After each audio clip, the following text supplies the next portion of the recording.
E aí, pessoal que assiste o meu canal, sejam todos muito bem-vindos ao nosso canal. Meu nome é Alba e você está no canal há pouco tempo. E hoje vou entrevistar o Pastor Infante. Pastor Infante é uma bênção nas nossas vidas. E aí eu vou fazendo aqui algumas perguntas. Mas antes de começar, eu queria explicar para você a dinâmica, né? Porque aqui na igreja, a igreja que eu faço parte, nós temos uma dinâmica muito interessante. Nós temos aqui a realidade de alguns pastores, mas eu fiz um recorte de 3 pastores. Pastor Infante, que vocês vão conhecer um pouco, ele já é jubilado, é assim que fala? Jubilado.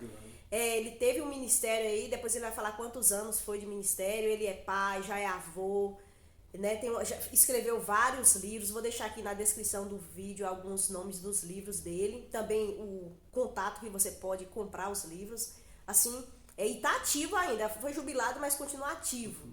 E também nós temos a realidade de outro pastor, que é o pastor Vitor. Pastor é o mais novo. Pastor Vitor, que mês que vem, mês de setembro, ele vai fazer 20 anos de ministério. Então tá aí no meio da caminhada, né? Já tem uma boa experiência. E o pastor Rodrigo, que chegou agora.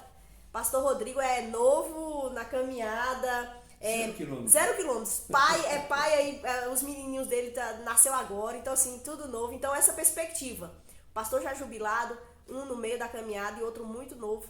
E aí algumas perguntas para esses homens que têm a sua vida voltada ao ministério, né? Então, para começar, antes de começar, por favor, vale a pena, já se inscreve no canal, deixa like, compartilha, tudo mais.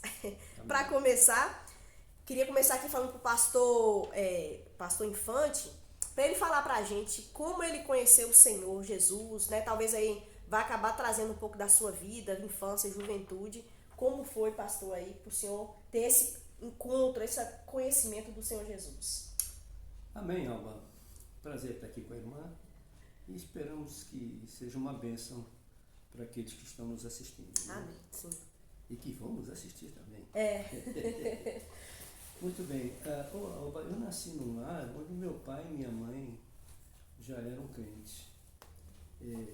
Naquele tempo não se combatia muito o casamento misto. E então meu pai conheceu minha mãe era católica, e ele levou ela para o evangelho, quer dizer, deu certo. Às vezes a pessoa fala, mas ó, deu certo, tá vendo? Sim, para um dar certo, 20 dão errados. Então, eu nasci num lar crente, fui criado na igreja, fui religioso muitos anos, religioso. Eu ganhava concursos na igreja e durante a semana não era nada daquilo. Principalmente eu gostava de jogar muita bola e falava muito palavrão. E no domingo eu estava lá, o santarrão. Lembra daquela, tem uma cantata que fala, né? Na segunda, terça, quarta, quinta, sexta, sábado não é santo não. Só no domingo. No domingo ele é santarrão. No domingo ele é santarrão. Era esse tipo. E aí foi o passar do tempo. Aí na minha infância mesmo, um pastor Arthur, já está na glória, Arthur Mota Gonçalves, pregou sobre João 3,16. E ele enfatizou muito. Porque Deus amou muito de tal maneira, e ele enfatizava muito, que deu seu filho unigênito. Eu sei que eu levantei minha mãozinha, eu tinha uns 9, 10 anos. Mas ainda depois a vida de religioso continuou. Até que, com o tempo, a minha conversão foi assim, com o tempo.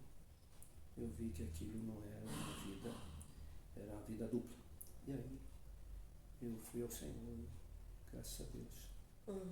Então não foi uma coisa assim, foi ouvindo, e aquela história, a fé vem pelo ouvir, né? Eu fui pela palavra do Senhor. Tipo, um processo, né? Eu acho que quem nasce no lar cristão tem muito disso. É um processo. Eu não fui assim, não tive nada de coisa do outro mundo. Apenas fui vendo com o tempo, disse, Senhor. Aí comecei a pedir ao Senhor misericórdia. Sim, até hoje. Interessante, porque eu também tive essa experiência do legalismo. Né? Assim, a gente tá na igreja, então você lê a Bíblia, você se sente assim, mas no dia a dia, dentro de casa e tudo, você não tem uma vida que glorifica a Deus. Só a casca, né? Era só casca mesmo. E no domingo eu estava lá, fazendo as perguntas, eu respondia tudo, ganhava prêmios, ganhava os concursos bíblicos. Mas minha filha, eu era um que É você falou. religioso. Como é que é? Só a casca. Só casca. Só Só tinha casca. casca. É. Só tinha casca. Mas graças a Deus que Deus alcança esses Alcançou, da casca, né? Alcançou, graças a Deus. E, ô pastor, e aí depois, assim, o senhor na sua vida, assim, como é que foi para ser pastor? Para esse desejo que nasceu e a tomada de decisão? Mesmo com toda essa casca que eu sempre tive aquela inclinação de liderar as coisas. Era mocidade, ainda jovem eu acabei sendo líder de mocidade, né? Então minha vida na igreja sempre estava na frente de alguma coisa, né? E aí foi dando esse processo de transformação e até que uma vez aí eu já estava convertido e me veio aquilo, né? Eu, de menino, eu queria ser um profeta como Moisés. Eu era pequenininho, então eu não sabia fazer outra coisa a não ser isso. E aí eu entrei numa faculdade, ainda novo, é outra história isso.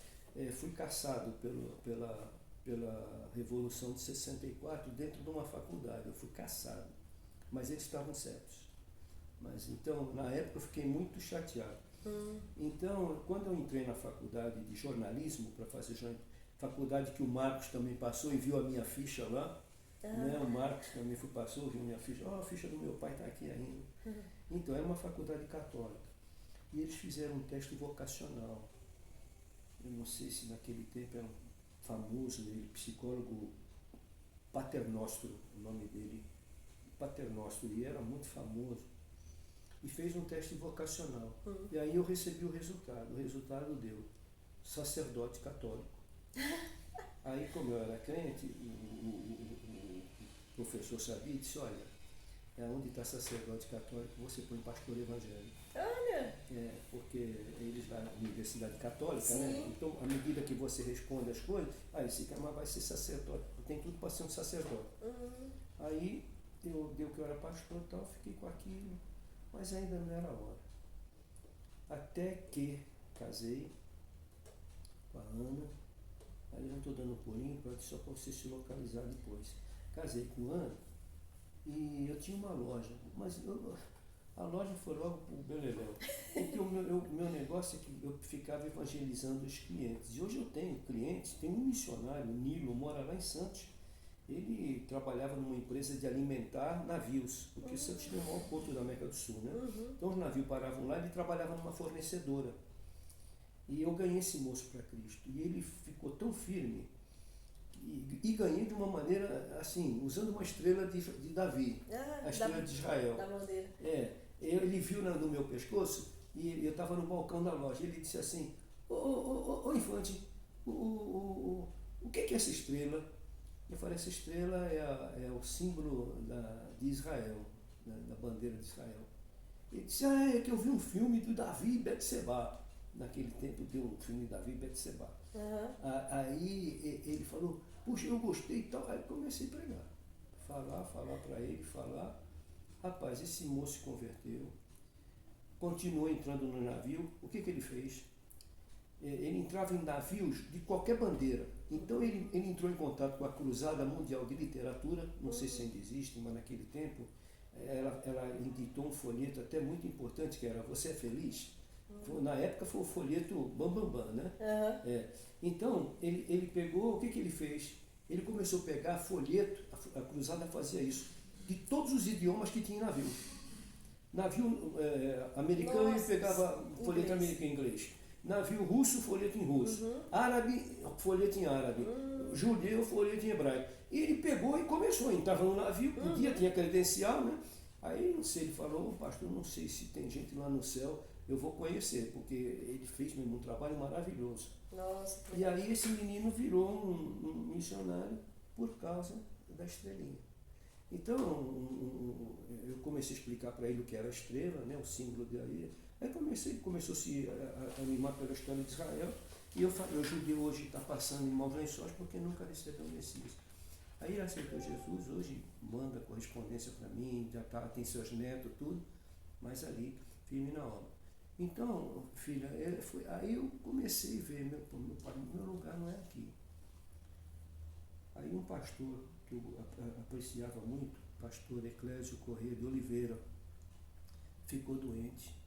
E mesmo doente, ele pastoreava 2 igrejas. Aí eu falei, caramba, como é que esse homem doente, pastoreando 2 igrejas, eu vou ajudar esse homem numa delas? Sim. Aí eu falei, pastor Eclésio, o senhor fica lá na Igreja Batista do Cubatão, que é uma cidade grudada a Santos, Sim. e eu fico na Igreja Memorial. Aí eu fui lá ajudar ele e fui ficando. A igreja não podia pagar um pastor. Eu fui ficando lá. Aí fomos ajeitando algumas coisinhas até que a igreja teve condições de convidar um pastor. Isso é interessante. Esse pastor veio, aí teve lá a posse dele. Severino Moreira da Silva, também marcou minha vida. Esse pastor Severino ficou na igreja 4 anos. Aí se aposentou. Quer dizer, nós passamos para ele, o Eclésio Correia ficou em Cubatão. No dia da posse passou o ministério para o Severino. E o Severino dirigiu a igreja lá. Eu sumi, né? Porque fui para a minha igreja, que era a primeira de Santos. Sim. Aí veio isso, o pastor Severino se aposentou e aí é que entra o X para entender como é que eu fui parar no ministério. Porque isso que eu estou lhe falando, eu tenho outras perguntas aí que deve estar, já estou respondendo até. Mas foi interessante isso. Ele pegou, 4 anos depois ele aposentou, ele morava em São Paulo. Aí, um dia, já no fim do ministério dele, que ele estava aposentado, já aliás, no início da aposentadoria dele, ele foi pregar na minha igreja, lá em Santos. Ele tinha memorial, ele era pastor da memorial, então ele foi pregar na Jerusalém, onde eu estava como membro. Fui membro, lá em Santos fui membro de 2 igrejas, a primeira de Santos e depois, nesse tempo, eu já era membro da Jerusalém. Sim. Aí ele foi pregar na Jerusalém, o meu pastor precisou fazer uma viagem, convidou ele para pregar. Aí eu já tinha aquele elo com ele, né? Tinha ganhei até uma Bíblia dele que está ali, ó, de ter prestado o serviço que eu prestei na memorial, né? Sim. Ao pastor, ao irmão Infante e tal. Muito bem, aí ele terminou o culto, ele pregou na minha igreja, aquele negócio, o pastor vai para a porta, né? Cumprimentar tudo, eu fui lá. Eu falei, ó pastor, e aí, tá fazendo o que aqui? Vem aí ajudar seu companheiro aí, seu pastor. Aí, abracei ele, me abraçou, fui embora. Aí no dia seguinte, o telefone toca. Antes, eu tinha dito para Ana, eu só vou ser pastor. Realmente, porque eu fiquei em dúvida. Você falou assim, teve alguma dúvida? Eu tive, porque assim, você fica com certo medo, né? Eu não tinha o devido preparo. Aí eu falei, Ana, para tirar essa dúvida mesmo, vou fazer uma prova aqui. Para eu ser pastor, eu tenho que receber um convite sem ter seminário. Pô, é um negócio impossível. Não é? Um negócio impossível. Pastor, ainda mais convite, né? Assim, convite, mas como? Aí teve esse culto na minha igreja, voltando um pouquinho, teve esse culto na minha igreja, onde o Severino foi e tudo, né? Aí ele, cumprimentei, abracei ele, terminou, porque eu já tinha feito esse negócio, já tinha colocado, a Ana era testemunha. Ô filha, isso era no domingo, no dia seguinte esse Severino liga para minha casa. Irmão Infante, eu não consegui dormir não à noite. Eu falei, mas por quê, pastor? Ele disse assim, ô Infante, você sabe que eu jubilei agora e eu estou orando a Deus pedindo um pastor lá para a igreja. O irmão não quer vir para cá, não? Eu falei, agora eu vou correr para onde? Vou correr para onde? Para onde eu vou correr? Aí, filhinha, não teve jeito. Eu falei, enfrentar um concílio. E olha que lá em Santos era um pastor de graduados. Me fizeram pergunta lá, que misericórdia. Olha, foi misericórdia mesmo. Foi. Aí ele, então, eu ia fazer mais o quê? Não podia fazer mais nada. Aí foi quando eu comecei a estudar com o meu pastor, que não tinha faculdade teológica em Santos. A faculdade era em São Paulo, são 60 quilômetros. Então, o que o meu pastor estava dando um curso chamado IBET, Instituto Batista de Extensão da Faculdade Teológica de São Paulo. Era uma extensão. Ah, legal. Aí muitas matérias eu fiz com o pastor Edson, não tinha todas, né? Não tinha grego, não tinha hebraico, não tinha nada. Né?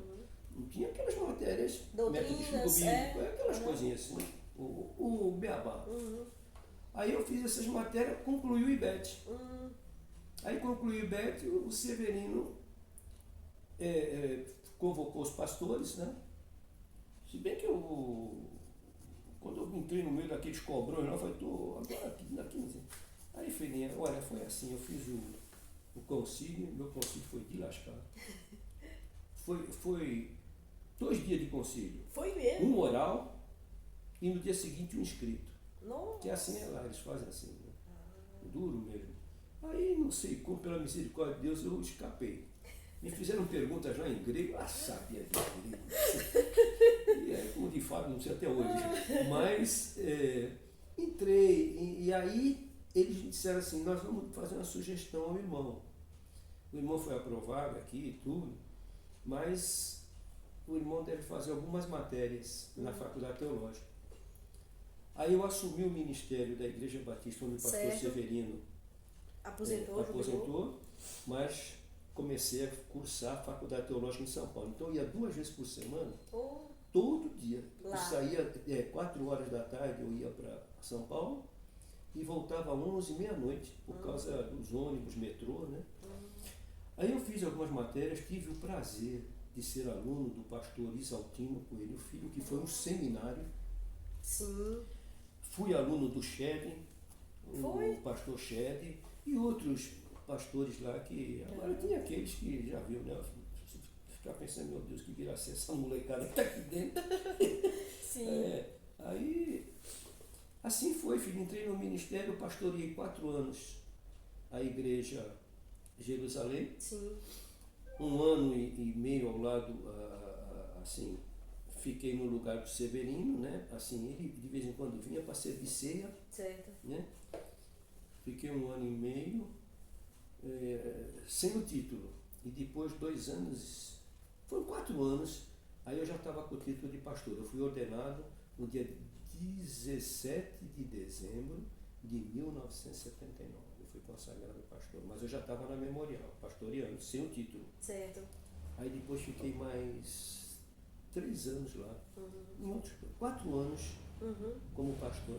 Foram 2 igrejas só que eu pastorei, aquela e essa aqui. Ah, sim. Não tive mais ministérios, não. E você que está assistindo, se puder ter a oportunidade de vir aqui conhecer o pastor na igreja, você vai perceber o tanto de livro e o tanto que ele estuda. Ele está aqui, já jubilou, mas o estudo nunca parou, Não, né? E escreve, né?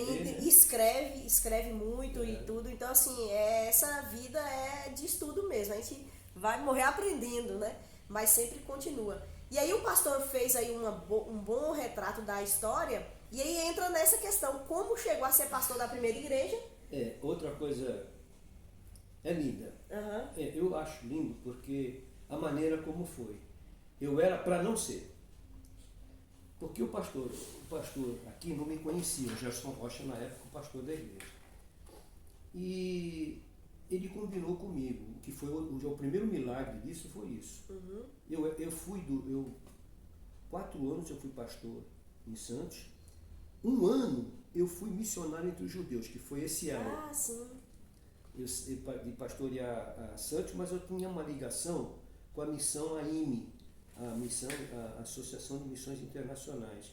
Conheci um pastor americano chamado Thomas Gilmer, que ainda está, graças a Deus, está vivo, e uma bênção, porque aquele homem foi na minha vida uma bênção. Bom, então eu fiquei 1 ano na missão AIME com o pastor Thomas Gilmer lá em São Paulo. E realmente, para mim, foi um aprendizado. Eu já vi muita gente evangelista, já vi, mas que nem o Thomas Gilmer, eu nunca vi. Um homem que tinha amor mesmo, um homem até hoje que faz isso. Mas, então, eu deixei o ministério lá em Santos, em 1982, e aí em 83 eu fiquei na missão evangelizando judeu. Tive a bênção de batizar um senhor e uma senhora judia, né? Ele eu batizei na banheira da casa dele, que ele era cego, o judeu Efraim Gabai, se não me engano. Batizei ele na casa dele e a outra era a Babeque. Então, e outras coisas lá no judaísmo. Bem, aí foi onde eu comecei a entrar em sinagogas, né, ter contatos. Muito, muito bom esse tempo para mim. Mas aí, o americano me disse, olha, tem um pastor lá em Conquista, o homem ama missões, o homem respira missões e o homem ama os judeus. Pronto. Eu falei, esse cara, eu quero conhecer esse cara. Aí ele falou, manda uma cartinha para ele lá e fala do seu trabalho. Gerson Rocha não convidava ninguém que ele não conhecia, não. Você conheceu, não? Sim, pegou a parte de peguei. Ele não convidava, não. Aí eu mandei a carta para ele. Meu pastor, tal, estou aqui. Aí me respondeu. Olha, que bom, tal, o irmão vai vir fazer conferências aqui. Aí, mas não me conhecia, mas me convidou. Aí, pronto. Conferências foi feitas em 1983 aqui. E eu vim aqui e fiz as conferências. Foi uma das maiores e melhores conferências espiritualmente falando que eu realizei, e nós temos até hoje fruto de pastores que se converteram naquele dia, gente hoje de liderança aqui que se converteu naquele dia e naqueles dias, né? E aí eu fiz as conferências. Mas antes de fazer as conferências, eu troquei umas cartas com ele. Mas eu notava que cada carta dele que chegava para mim, a assinatura dele estava cada vez mais torta. Mas assim, tremida. Certo. Tremida. Aí, resultado. Chegando às conferências, esse homem fica doente. Aí você acompanhou esse processo, não sei se você lembra da doença dele. Já ouvi falar. Ele foi para Nápoles e tal, mas ele disse, eu vou me tratar fora, mas as conferências vai ter. E naquela época estava passando por aqui o missionário Jackson Trindade. E ele falou para o Jackson, orientou o Jackson para ficar com a igreja um pouco como é que ia proceder. Os diáconos naquela época também deram um bom suporte. Certo. Era o saudoso irmão Genô Calixto, né? Tinha esses diáconos aqui que foram bênção, Sabino e outros tantos aí. E Joel Pires, uma turma boa. E aí, filha, o Jackson ligou, olha, o irmão pode vir que vai ter conferência. O pastor Gerson deixou as orientações comigo, tá bom. Aí eu vim, cheguei aqui com Dona Ana. Qual foi a minha recepção aqui? Tinha um corpo de uma moça sendo velado aí no salão social. Sem pastor da igreja. Oh. A igreja ainda estava arrebentada com o falecimento da Eliana, que é filha da irmã Noemi Matos. A Eliana, que era regente do coral. Bem ativa na igreja, né? Isso, já ouvi falar. Então, um acidente, morreu ela, o marido e outras pessoas. A igreja estava para baixo. Estava mesmo. E ainda essa moça aí, que era filha, ela era filha da irmã, saudosa memória também, Dona Loura, não sei se você lembra do pastor Joel Santos, sim, que pastoreou a igreja Shekinah? Sim. Então, a irmã dele, essa moça que morreu, novinha, não sei se foi no parto, o neném nasceu, ela morreu, umas complicações que deu na moça. Bem dramático. Foi dramático. Aí cheguei aqui, que ele estava lá embaixo. Aí, pastor, dá para o senhor uma palavra? Morreu aí, eu não conhecia ninguém. Aí fui na mãe, né? A Dona Loura. Certo. A mãe e o pai, o seu Isaías. Aí, graças a Deus, naquele dia pregamos, abraçamos, fomos no enterro, acompanhamos a família. E aí, essa família ficou um elo conosco, né? Com o pastor Joel, que depois veio. E aí, eu estava aqui, fiz as conferências, e aí, quando terminou as conferências, um diácono, se não me engano foi o seu Genô Calixto, não me lembro se Clóvis Cunha estava no meio, mas esse diácono me perguntou, podemos orar? A pergunta é se podia orar para vir para cá. Aí eu falei, olha meu irmão, eu estou missionário, mas no fundo eu sou pastor. Então, vamos orar. Tá bom. Mas antes disso, eu falei para ele, nós também pode se fazer o seguinte, a gente fica orando e namorando. eu posso vir para cá. Sim. Isso foi, as conferências foram em fevereiro, então março, abril,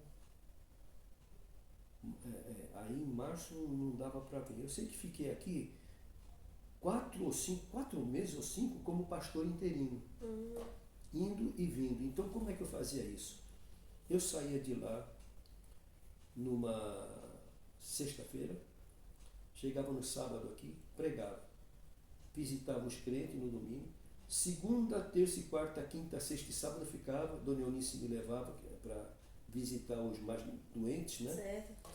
No sábado e domingo eu pregava e domingo, segunda-feira ia embora. Ficava aqui então uma base de 10 dias, Certo. né? Incluindo 2 fins de semana. Ia pra voltar pra São Paulo. Voltava para São Paulo. De ônibus. De ônibus. Ei, Pegava, cansativo, né? aqueles salutares, lembra? Sim, Salutares? sim. Salutares. E tinha até um irmão aqui que era gerente da Salutares, saudosa memória também, com uma bênção ele. E eu ia no Salutares, como você falou, não é fácil não. Não. E outra coisa, tu lembra da estrada como é que era, né? Então, hoje em dia tá ótimo. Tá ótimo, mas perto do que era, né? Aham. Aí eu fui, filha, e aqui também já está entrando resposta de outras perguntas. Eu comecei vindo para cá, tinha dias que eu tinha uma folguinha assim, eu comecei a ler a literatura do Gerson Rocha, né, os folhetos do Gerson Rocha. Falei, nossa, esse homem é louco. No bom sentido. Sim, sim. Esse homem é louco. Mas é um louco que se identifica com a minha loucura. Aí eu falei, eu também penso assim, né? Aí comecei a ler os folhetos dele. Aí, isso quando foi no mês de agosto, setembro, isso aí era 83. Em setembro ele saiu e veio para cá. Ele pôde vir, liberaram ele para vir para cá. E ele chegou aqui muito mal, tremendo, né? Tratamento, aquelas coisas todas. Ele teve uma, como é que se fala? Não sei se foi distonia. Esse excesso de trabalho deu uma distonia na mente dele, né? E aí, porque ele pegou essa construção, tudo, ele encarou aquilo, né? E aí com muita dificuldade, ele pregou no domingo que eu estava aqui. Aí, quando ele veio e ficou aqui já, aí eu já não ficava dormindo aqui, né? Eu dormi muito naquele quarto missionário lá. Ah, foi? Eu ficava lá, vinha para cá, ficava minhas coisas lá, passava a semana aí. Eu almoçava na casa dos crentes, né? Certo. E aí eu comecei para casa dele. Ele queria me conhecer, conversar comigo, né? Mas ele estava bem abatido ainda. Aí ele pregou, menino, eu não me esqueço dos sermões dele, não. Eu falei, nossa, o que eu vou fazer aqui? Se eu vier para aqui é para ficar sentado aqui escutando esse senhor pregar. E ele é ruim. Então, imagina. Sim. E ele é ruim, imagina ele ruim. Eu fico imaginando ele bom. Ele bom. Aí eu falei, não, eu não vou vir para cá não. Eu falei, eu não vou não. Eu disse, não, esse homem, não precisa do jeito que ele está, ele prega essa igreja, ele leva esse povo. Daí você entende por quê? Ele construiu essa igreja do púlpito. Que essa igreja, para a glória de Deus, ele foi um púlpito aqui, uma bênção. Sim. Uma bênção. Né? E eu falei, não, eu não venho para cá não. Eu falei, fazer o quê aqui? Se vier para cá é para ficar sentado, ouvindo esse homem pregar, e pregar de vez em quando de noite. Né? Por quê? Mas aí ele já foi indo, teve uma melhorazinha. Então, quando eu estava aqui, eu pregava.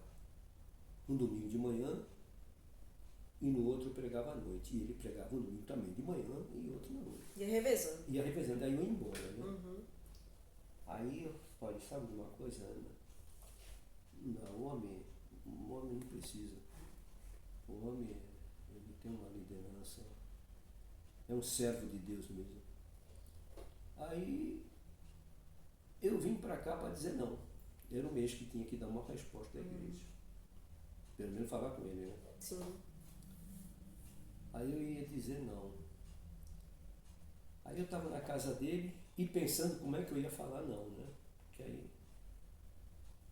aí foi quando ele teve um desconforto na minha frente. Né? Ele teve um desconforto e ali ficou muito respiração difícil, aquela coisa, e falando com dificuldade, e teve assim uma série de pensamentos negativos, né? Aí a dona Eunice sentou perto dele, pôs a mão assim, né, orou junto com ele. Né? Rapaz, eu não ouvi voz nenhuma, não ouvi não. Mas veio aqui no meu coração, não abandone meu servo. Mas não abandonar não. Aí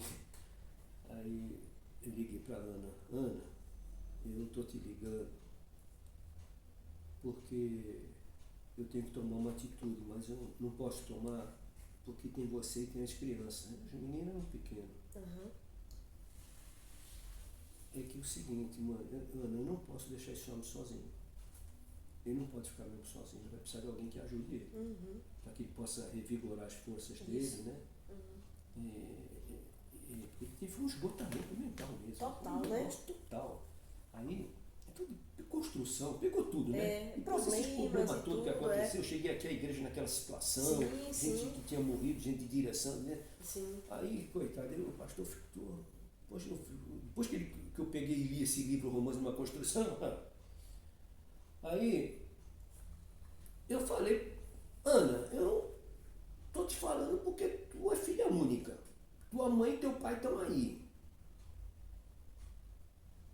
Eu tenho uma irmã que vai cuidar da minha mãe e do meu pai, como de fato cuidou. Agora, eu preciso dar uma resposta aqui, o que eu faço? A resposta da Ana foi curta e logo. Uhum. Olha, eu já cortei o cordão umbilical com meus pais há muito tempo. Pronto. Agora não tem pra onde correr mesmo. Você é esposa mesmo. Não tem pra onde correr não. Aí eu disse, eu fico. Acho que eu vou ficar. Aí isso era novembro. Uhum. Novembro. Mas eu falei para ele, Gerson Rocha, mês que vem, quando eu tiver que terminar meu período aqui, né? Ele já estava melhorzinho. Eu venho e dou uma resposta ao vivo para a igreja. Tá bom. Aí ficou combinado. Aí chegou dezembro, eu vim para cá. E não esqueço, o pastor Rocha tinha umas tiradas, você deve lembrar disso. Era um negócio assim de rápido, né? Era um negócio rápido. E ele disse assim para. Eu me lembro que a primeira coisa que ele falou para mim, hoje eu rio, ele disse assim para mim, tu não é português.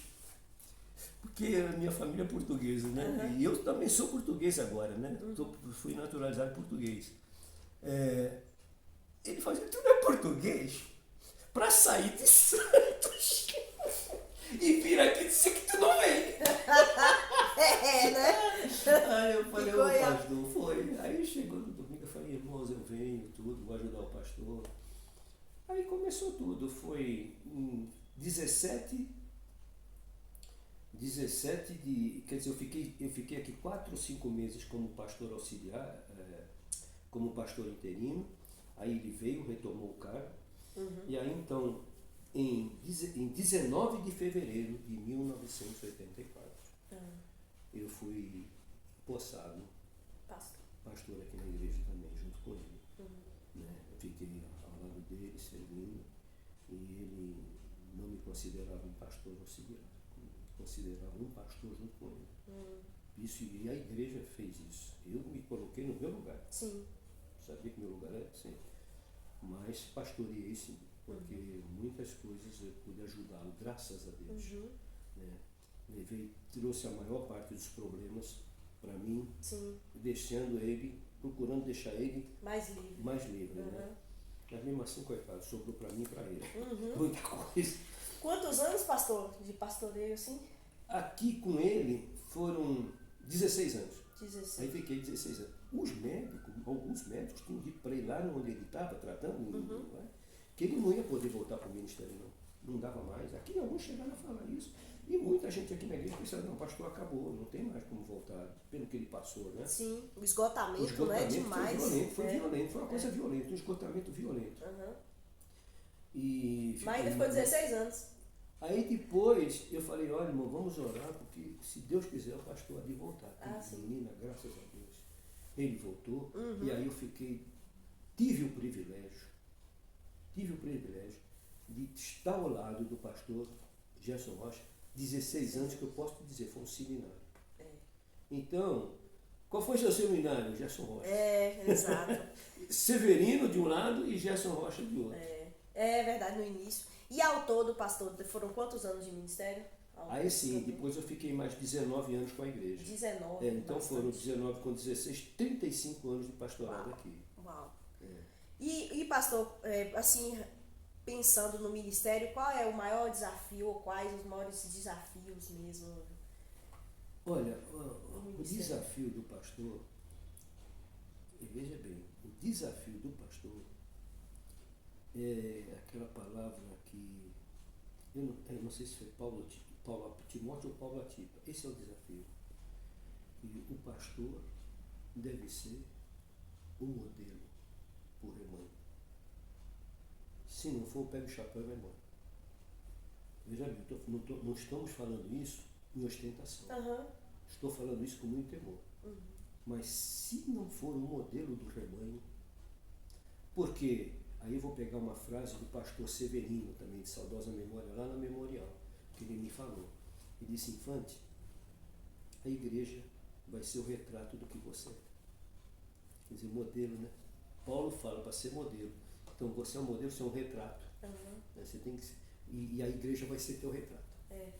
Se você for um pastor espiritual, a igreja vai ser espiritual.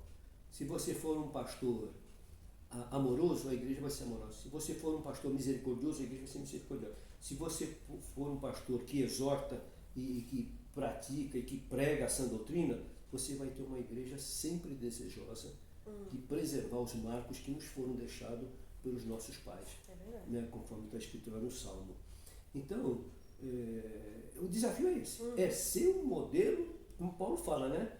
Ser um modelo para o rebanho. E a maior alegria de um pastor? Ô filho, a maior alegria eu acho que a maior alegria é aquela que Paulo falou. Combati o bom combate, com muitos erros, mas a misericórdia triunfa.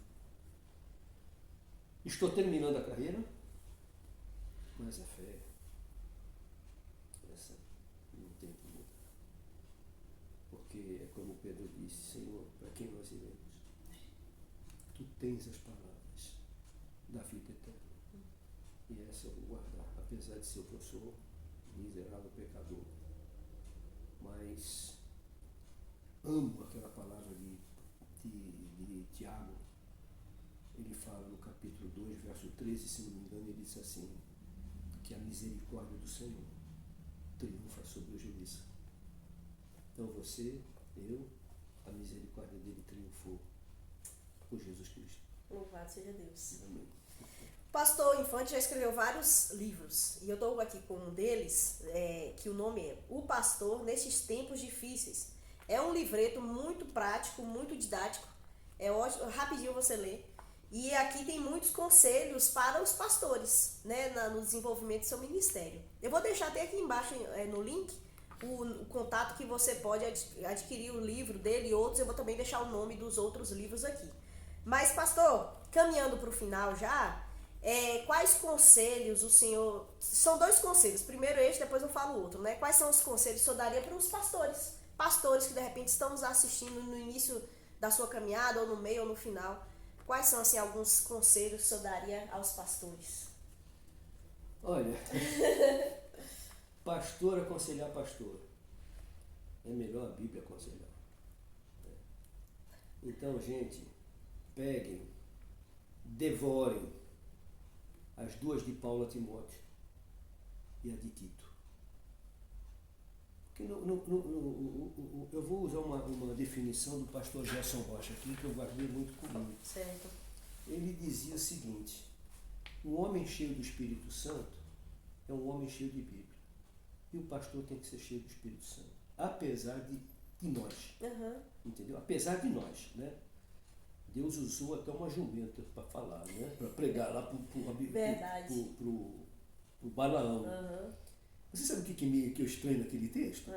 É que ele ainda vai conversar com a jumenta. Ele sabe que a jumenta está falando. O cara está tão perdido, tão cego naquilo que ele quer. Pensando no que ia tirar de proveito na história com Baraque, né? Balaque, que ele nem percebeu a jumenta falar. Ele foi discutir com a jumenta.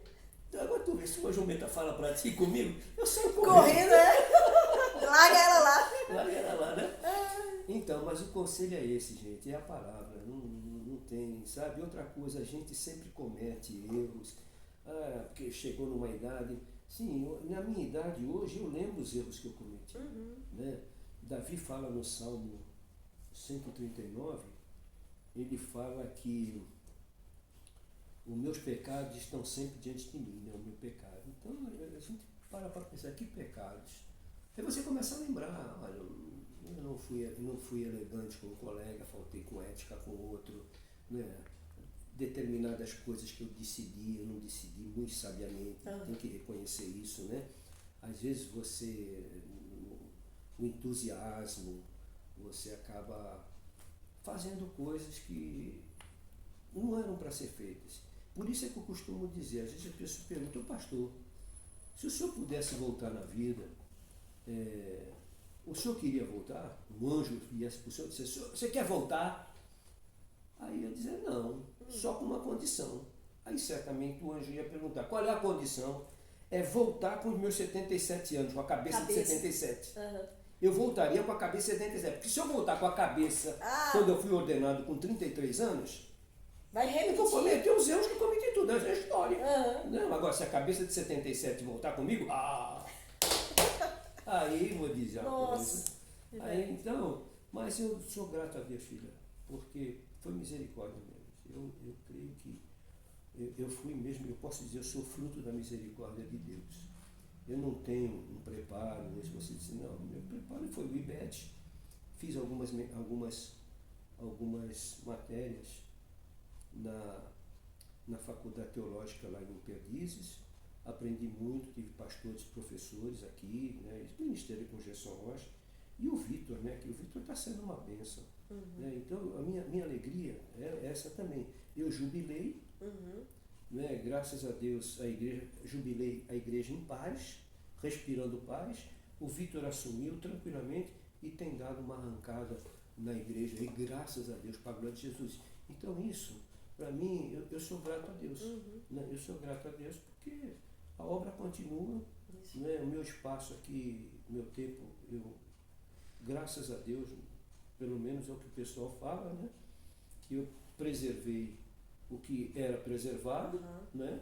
E passei o ministério com uma igreja em paz, respirando paz, e a igreja respira a paz até hoje, e está ainda indo mais longe, alcançando vidas, né?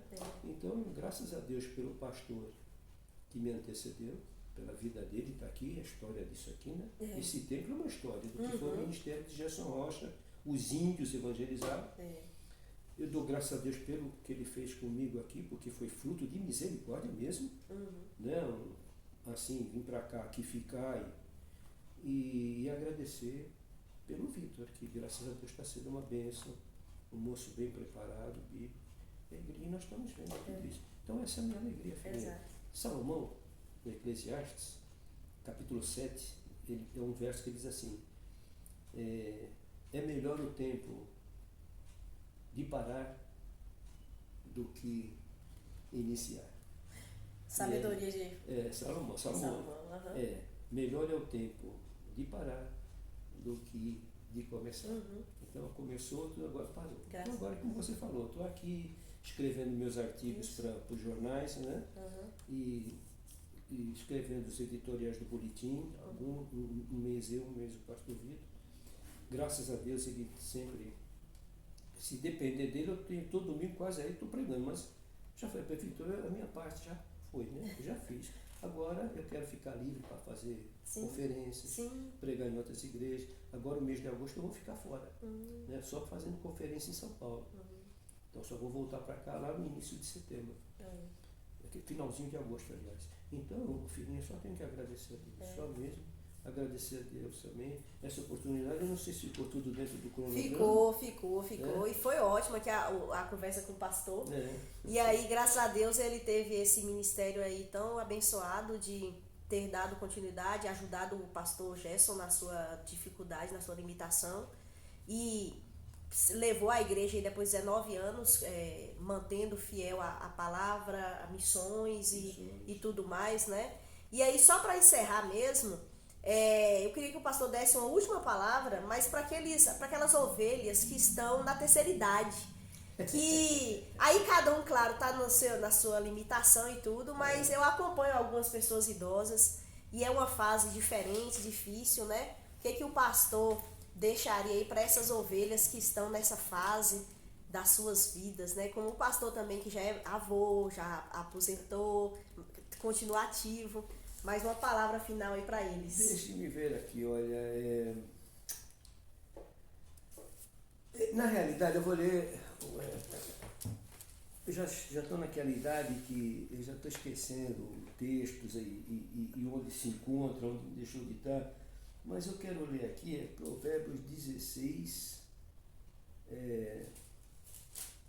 está aqui, Provérbios 16, o verso 31. Então, é a Bíblia. Eu vou passar para vocês o que a palavra do Senhor fala, e eu gosto disso aqui. Coroa de honra são os cabelos brancos, quando se acham no caminho da justiça.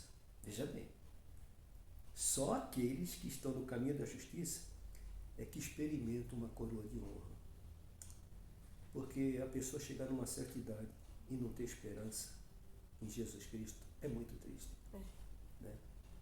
Então, coroa de honra são os cabelos brancos quando se acham no caminho da justiça.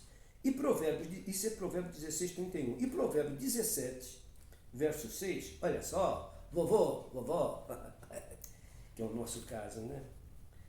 Coroa dos velhos são os filhos dos filhos. Eu tenho 3 coroas. Lucas, que já casou. Olha, de repente, né, posso ainda ver como é? Bisneto. Bisneto. Tem o Luquinhas e o Eduardo, do meu mais velho, né? Do meu filho mais velho. E Eduardo está namorando, acho que vai ficar noivo do jeito que está ainda a coisa, né? E do outro, Marcos, meu filho mais novo, eu tenho aquela cereja do bolo. A Estelinha, que é uma criança especial e que é a alegria do vovô. É assim, aqui embaixo, Deus me deu essa bênção de ser o avô de uma menina com síndrome de Down, carinhosa, amiga, todo mundo aqui na igreja sabe quem é a Estelinha, né? Verdade. Essa daí, o pessoal diz assim, aqueles 2 meninos ali são netos do pastor. Não, com a Estela é o contrário, né? Olha, o pastor é avô da Estela. Os meninos são netos do pastor. Mas o pastor é o avô da Estela. É verdade. Deus abençoe vocês. Está aqui, ó. Coroa dos velhos são os filhos dos filhos. E a glória dos filhos são seus pais. Oi, que bênção, que bênção. Pastor, muito obrigada. De nada, Albinha. Deus te abençoe. Obrigada mesmo por essa entrevista tão maravilhosa. Deus abençoe sua vida. Espero que você passe esse vídeo, assista de novo, porque sem dúvida tem muito aprendizado aqui. Forte abraço, Deus abençoe e até a próxima. Amém, se Deus quiser. Amém. Um abração, gente. Jesus abençoe a todos. Amém.